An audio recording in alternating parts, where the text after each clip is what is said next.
უნგრეთს რაც შეეხება ძალიან დიდი გამარჯვება დემოკრატიის.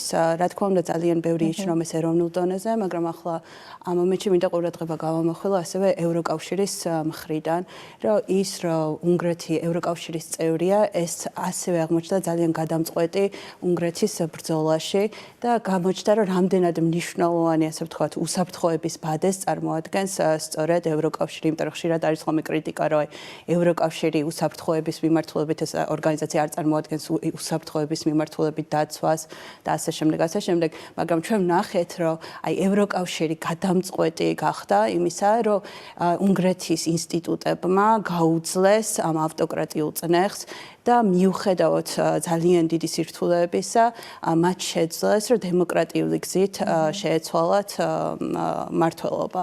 ეს განსაკუთრებით მნიშვნელოვანია, მე ვიტყოდი დღევანდელ დღეს, როდესაც გვესმის მაგალითად ზახაროვას განცხადება, რომ საქართველოს თუ იფიქრებს ევროკავშირის წევრობაზე ან შეუერთდება მაგალითად რუსეთის წინააღმდეგ სანქციებს ამ შემთხვევაში და გააგრძელა სხვადასხვა მუქარით, მათ შორის ეკონომიკური მუქარით, ანუ რეალურად რუსეთი გვეუბნება, რომ ჩვენ საქართველოს არ უნდა იფიქროს ევროკავშირზე და ევროატლანტიკურ გზაზე, რაც პირდაპირ არის ჩვენს კონსტიტუციაში გაწერილი, როგორც ვიცით.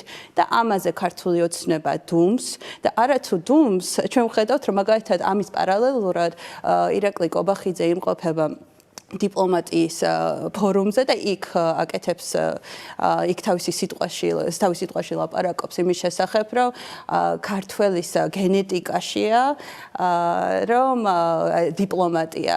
ანუ ეს ვითომ უწყინარი განცხადება სინამდვილეში მთლიანად უარყოფს ქართველების იდენტობას. იმიტომ რომ ქართველები აქამდე არასდროს ბრძოლით მოვიდნენ და არა მხოლოდ სამხედრო ბრძოლაზე არის აქ ლაპარაკი, არამედ ქართველის ყოველდღიურობა ეს საქართველოს არასდროს არ ყოფილა ძალიან დალხენილი ქვეყანა, ყოველთვის სხვადასხვა სირთულეების წინაშე იდგა.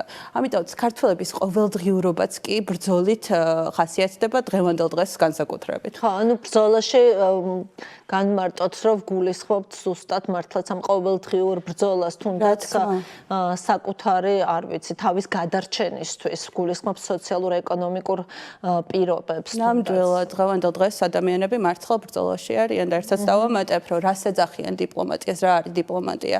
ის რომ რუსეთის ორბიტაზე ვბრუნდებით, თუ ის რომ ქვეყნის შიგნით ყოველდღიურად ხედავთ, რომ კორუფციით როგორ ისპობა ყველა სფერო და თუ გინდა რომ ქვეყანა დაანგრიო, პირველ რიგში კორუფცია უნდა აყვალო.